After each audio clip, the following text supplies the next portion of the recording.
സ്വാർത്ഥതയും അധികാരമോഹവും മനുഷ്യനെ രാവണ സ്വഭാവത്തിലേക്ക് നയിക്കുന്ന പ്രവണതയെന്ന് ഇന്ന് സമൂഹത്തിൽ വ്യാപകമാണെന്ന് CPI സംസ്ഥാന എക്സിക്യൂട്ടീവ് അംഗവും മുൻ മന്ത്രിയുമായ മുല്ലക്കര രത്നാകരൻ. നന്മയുടെയും ധർമ്മത്തിന്റെയും പ്രതിരൂപമായി വാൽമീകി അവതരിപ്പിച്ച ശ്രീരാമന്റെ മൂല്യങ്ങൾ സമൂഹത്തിൽ കുറഞ്ഞുവരികയാണ്. ഒരു മനുഷ്യൻ എങ്ങനെ ജീവിക്കണമെന്നും സമൂഹത്തോട് എങ്ങനെ പെരുമാറണമെന്നും കാണിച്ചു തരാനായിരുന്നു വാൽമീകിയുടെ രാമസൃഷ്ടിയെന്നും അദ്ദേഹം പറഞ്ഞു.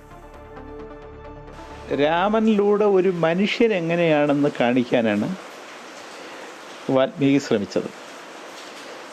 അതായത് നാട്ടിൽ ജീവിക്കുന്ന ഒരാൾക്ക് മനുഷ്യനാവാൻ പറ്റും.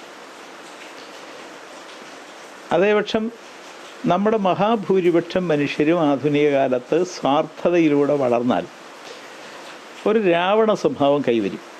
എന്ന് വെച്ചാൽ അതിനെ ആ കാലത്ത് രാക്ഷസൻ എന്നാണ് വിളിച്ചത്, അല്ലെങ്കിൽ അസുരൻ എന്നാണ് വിളിച്ചത്.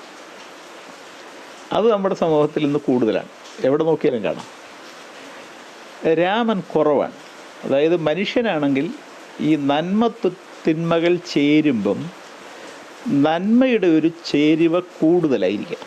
അങ്ങനെ ഒരു കഥാപാത്രത്തെ ലോകത്ത് അക്കാലത്ത് അവതരിപ്പിക്കേണ്ടത് ഒരാവശ്യമാണെന്ന ബോധത്തിലാണ് വാൽമീകി അങ്ങനെ ഒരു കഥാപാത്രത്തെ അവതരിപ്പിക്കുന്നത്.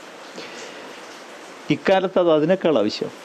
കാരണം ഇക്കാലത്ത് ഈ നന്മയുടെ അളവ് മനുഷ്യരായി നമ്മൾ കണക്കാക്കുന്ന ഒരുപാട് പേരിൽ കുറഞ്ഞു വരികയാണ്.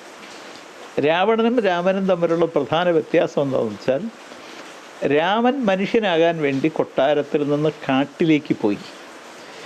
രാവണൻ മനുഷ്യനല്ലാതാകുന്ന വഴിയിലൂടെ സഞ്ചരിച്ച് കാട്ടിൽ നിന്ന് കൊട്ടാരത്തിലേക്ക് പോയി. രണ്ടുപേരുടെയും സഞ്ചാരം നേരെ തിരിച്ചാണ്. അപ്പോൾ അങ്ങനെ രണ്ട് സ്വഭാവങ്ങളെ ഇന്നത്തെയും എന്നത്തെയും മനുഷ്യർക്ക് വേണ്ടി സൃഷ്ടിക്കുകയായിരുന്നു വാൽമീകി. അപ്പം അത് വാൽമീകി കൃത്യമായി മനുഷ്യനോട് പറയാൻ ഉദ്ദേശിച്ചത്, നിങ്ങൾ മനുഷ്യനാവുക, ഇങ്ങനെയാണെങ്കിൽ മനുഷ്യനാവാം, അല്ലെങ്കിൽ നിങ്ങൾക്ക് രാവണനാകാം. രാമൻ നമ്മുടെ മുമ്പിൽ ഒരു മാതൃകയാണ്. മാതൃക എന്ന് വെച്ചാൽ നമ്മൾ അതുപോലെ ആവുകയല്ല. നമ്മുടെ പ്രശ്നങ്ങളുണ്ടാകുമ്പം അതിലെ ചില വഴികൾ നമുക്ക് സ്വീകരിക്കാം. അതായത് വാൽമീകി എല്ലാത്തിനും ഇതാണ് ശരി എന്ന് ഉത്തരം പറയുകയല്ല, ആ ശരി കണ്ടെത്താനുള്ള ഒരു ഗവേഷണ ഉത്തരവാദിത്വം രാമായണം വായിച്ചുൾക്കൊള്ളുന്നവർക്ക് നൽകുകയാണ് ചെയ്യുന്നത്.